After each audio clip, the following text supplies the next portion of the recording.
Hello mga ka-idol, good day sa ating lahat. Kumusta kayo mga ka-idol? Ako nga pala, si Elmar. Andito ako ngayon sa lupa ng aking lolo Lokyo. Ibabahagi ko lang sa inyo mga ka-idol ang kaunting kaalaman ko sa mga bagay na nandito sa aking paligid. Manood lang kayo mga ka-idol para may matutunan kayo ng kaunting kaalaman. Thank you mga ka-idol.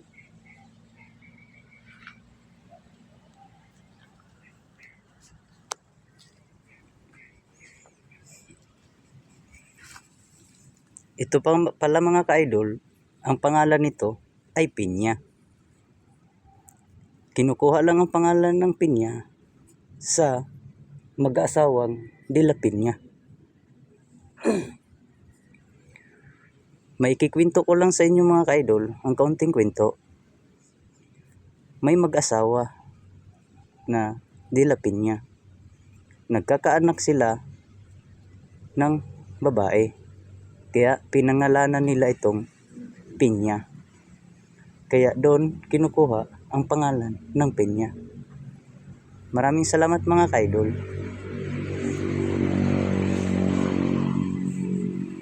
Ito naman mga ka-idol, tinatawag nito na limon sito. Sa Tagalog mga ka-idol, limon. Sa English mga ka-idol, never mind muna mga ka-idol. At medyo mahina pa ang aking mga pagsisearch mga ka-idol. Ito naman mga ka-idol ay tinatawag ito na saging. Sa English mga ka-idol ay banana.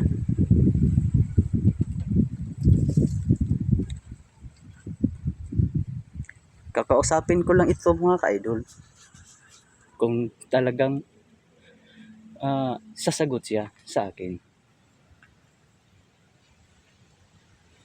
Hello banana, kumusta ka na? Aantayin ko lang mga ka-idol ng mga ilang saglit. Baka sakaling sasagutin ako.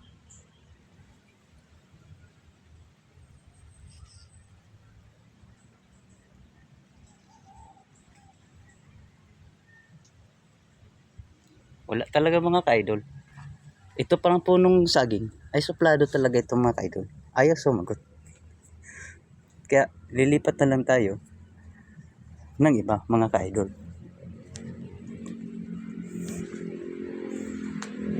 Ito pala mga ka-idol, ang tawag pala nito mga ka-idol ay gabi. Sa Tagalog mga ka-idol ay karalang. Oh, parang baliktad data yung sinasabi ko mga ka-idol. Sa Bisaya pala mga ka-idol ay karalang. Sa Tagalog mga ka-idol ay gabi. Hindi ito namumunga mga ka-idol, pero nagkakalaman. Oo. Ang laman nito mga ka-idol, pwede pang lahok sa mga sinigang. Tulad ng sinigang na baboy, sinigang na bangus, sinigang na at kahit na ano pa man mga ka-idol, na mga parting sigang. Basta't may sigang mga ka-idol. Pwede rin ito yung sa tinatawag na Bisaya na panglawoy. Lilipat na naman tayo mga ka-idol ng iba.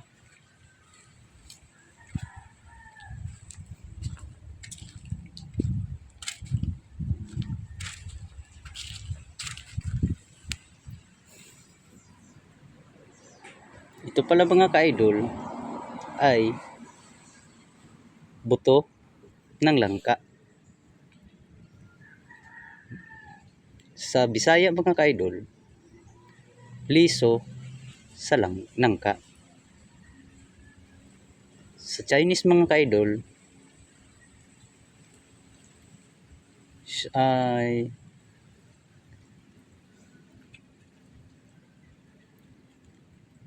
Shuang Lao. Shuang Lao. Shuang Lao mga ka-idol sa Chinese.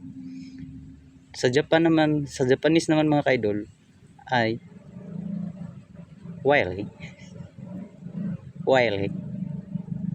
Yun. Thank you mga ka-idol.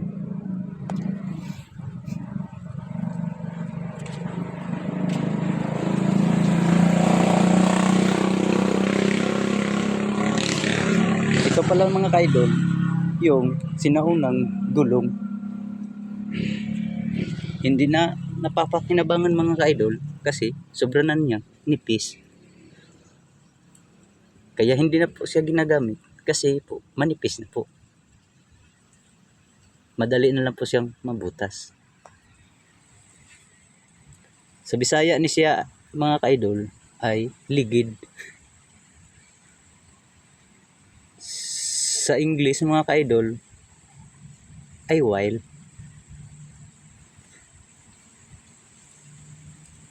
Tama kaya yung English ko mga ka-idol? Basta para sa akin mga ka-idol, tama yun. Kayo na lang siguro mag-adjust. Kung mali mga ka-idol, ay pagpasensyahan nyo na ang inyong host. Kasi kulang lang sa pag-update sa Google.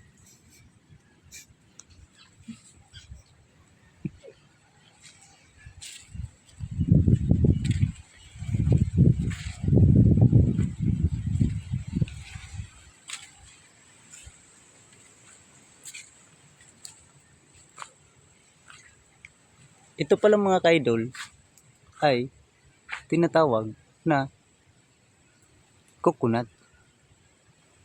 Sa English, coconut tree.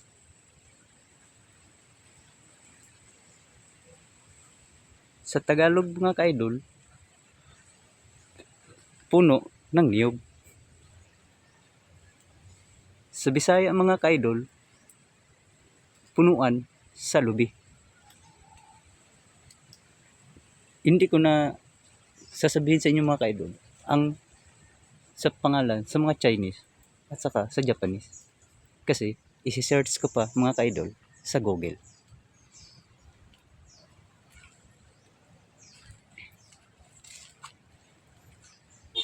Ito naman mga ka-idol ay tinatawag na bulaklak. Bulaklak na hindi ko alam kung anong klaseng puno. Basta't sa alam ko mga ka-idol na ito ay talagang bulaklak at hindi ito AI. Ewan ko lang sa inyo mga ka-idol kung anong tawag ito sa inyo.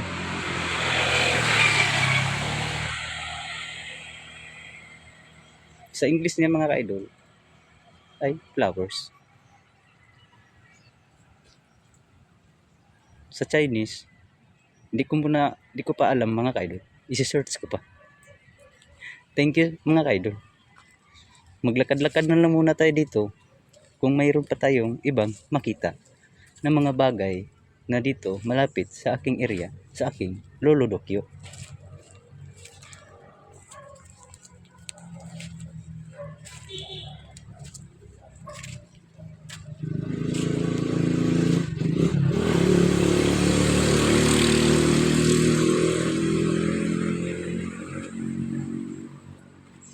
Sobra na pala tong sukal dito mga ka-idol.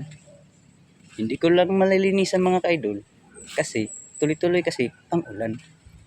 Natatakot ang inyong host na mabasa, baka magkasakit.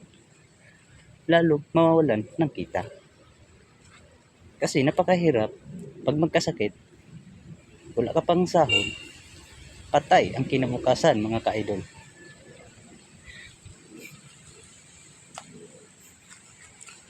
Ito pala mga ka-idol ay puno ng luya.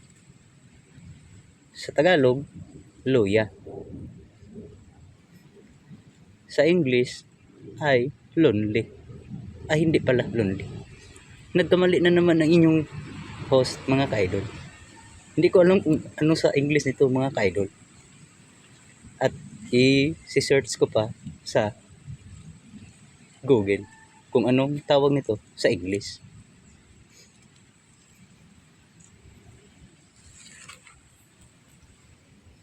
Ito naman mga ka-idol ay tanglad. Ay, piking tanglad. Hindi pala ito tanglad. Tanggalin natin tong piking tanglad. Kasi napagkakamalan kong tanglad.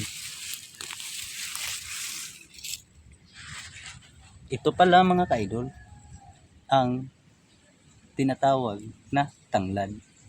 Pwede ito gagamitin sa mga tinula, sa mga sinabaw,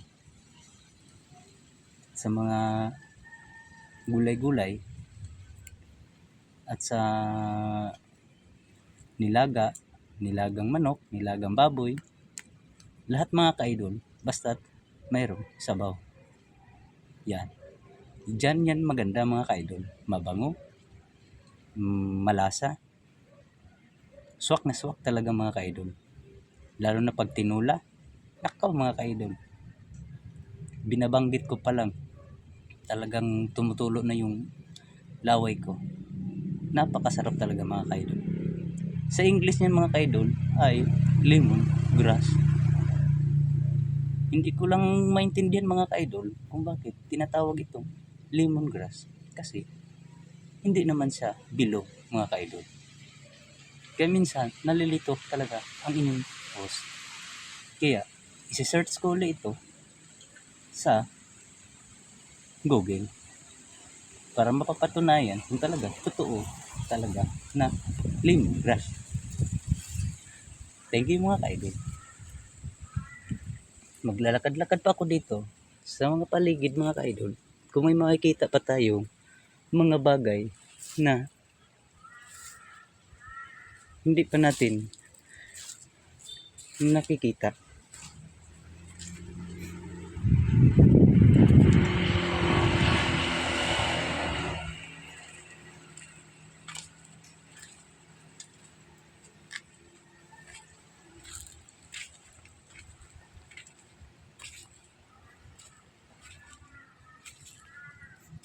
Ito pala yung speaker mga ka-idol. Sinauna tong speaker. Hindi ko na ito ginagamit kasi mga ka-idol, sira na. Bluetooth to siya mga ka-idol. Minsan, ginagamit ko ito sa pagkukontent. Kaya napapakinabangan ko pa naman mga ka-idol. Kaya hindi ko pa muna tinapon. Kasi pag itinapon ko mga ka-idol, wala na akong gagamitin sa aking pagkukontent. Kaya hinayaan ko na lang muna siyang mauulanan mga ka-idol kasi alam ko hindi siya makakasakit kasi naka-silin plus siya. Protektado siya mga ka-idol sa sakit.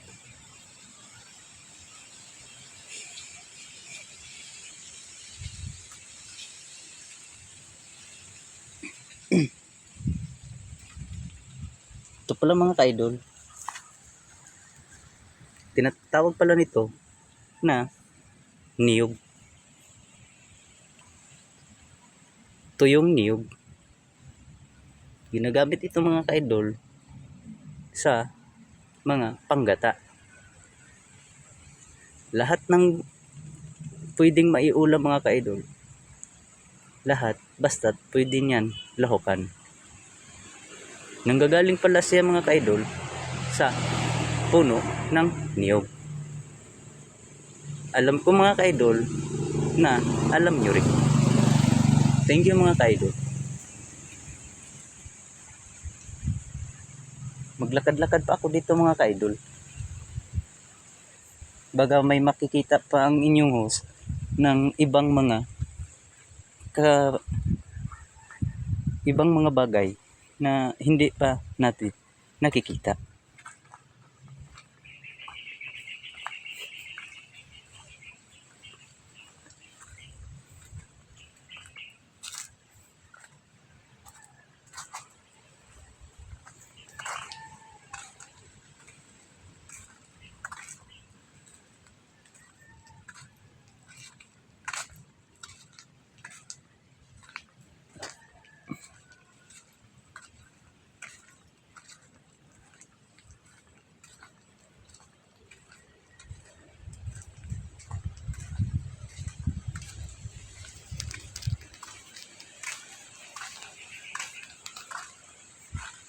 Ito pala mga ka-idol ay puno ng mangga. Hindi pa siya bumubunga mga ka-idol kasi maliit pa. Bumubunga lang ito pag siya ay malaki na. Thank you mga ka-idol.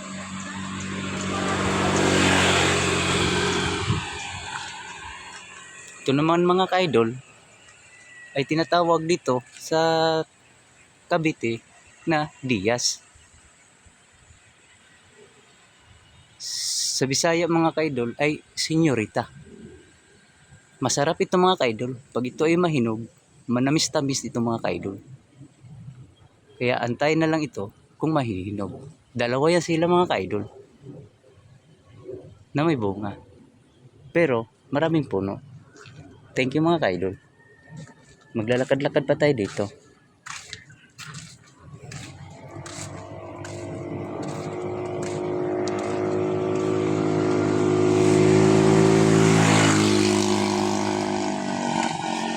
Yun palang dumaan mga ka-idol ay motor. Hindi ko na ipapaliwanag sa inyo kasi alam kong alam nyo rin.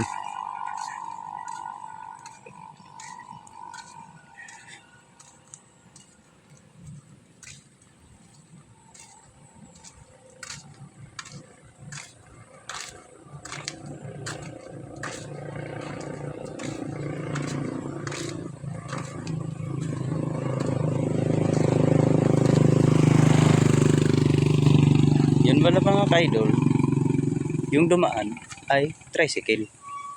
Hindi ko na rin ipapaliwanag sa inyo kasi alam ko na alam nyo rin.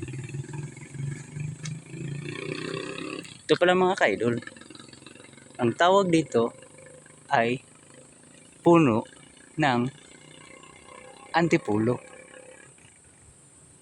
Oo, masarap din ang bunga nito mga ka-idol. Para din itong tinatawag sa Bisaya na marang. Pwede rin nilalaga ang bunga nito mga ka-idol. Saka yung dagta nito mga ka-idol, pag iniipon mo ito, ay pwede nyo nang gagamitin panghuli ng mga ibon. Malagkit na malagkit ang dagta nito mga ka-idol.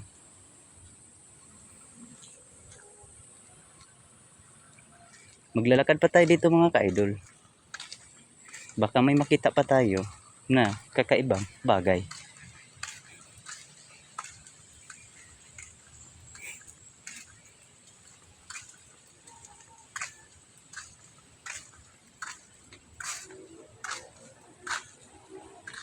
Ito pala mga ka-idol ay puno ng Meralco. Dito pala dumadaan yung supply ng kuryente. Pero hindi sa puno mga ka-idol. Doon sa wire. Thank you mga ka-idol.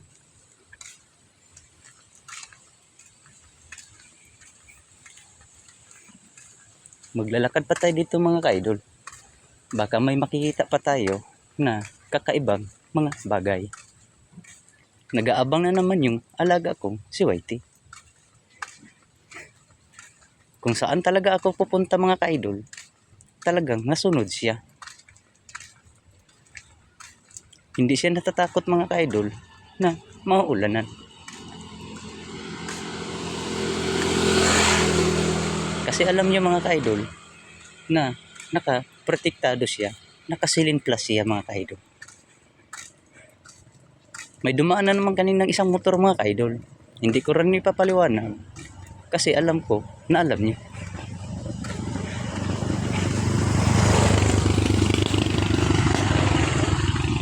May tricycle na naman mga ka-idol na dumaan. Hindi ko na rin ipapaliwanag kasi alam ko, alam niyo.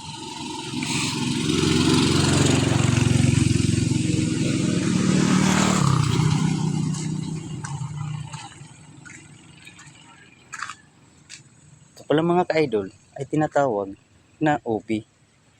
Napakasarap nito mga ka-idol. Ang laman nito. Pwede gawing candy. Lalo pag lalahukan mo ng gatas, mga ka-idol.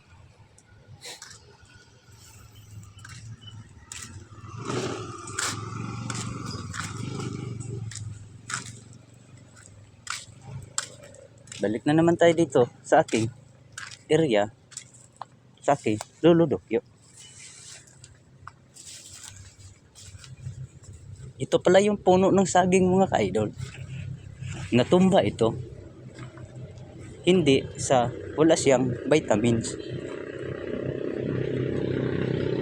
Sadya nga lang talagang malakas ang hangin. Kaya siya natumba. Kasi kung walang hangin mga ka-idol, ay hindi talaga ito natutumba.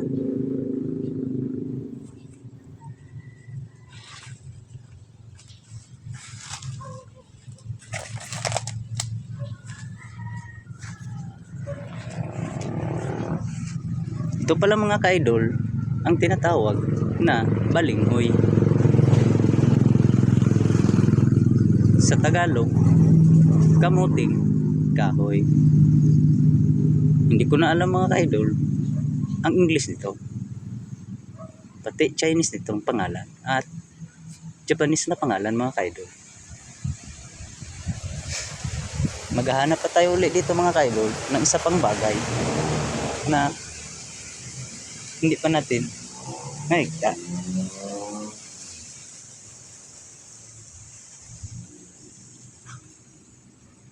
Ito pala mga ka-idol ay tinatawag na gabi-gabihan. Hindi ito namumunga mga ka-idol, pero namumulaklak lang. Kaso hindi pa siya nakapamulaklak kasi maliit pa siya mga ka-idol. Gabi-gabihan ang tawag dito mga ka-idol. Iwan ko lang kung anong tawag sa inyo nito mga ka-idol.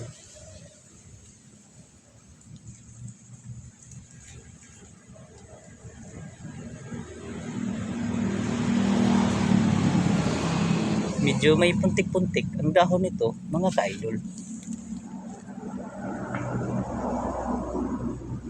Tapos may guhit siya na kulay pula. Para siyang ulo mga ka-idol ni Vegeta. Yung sa Dragon Balls. Thank you mga ka-idol.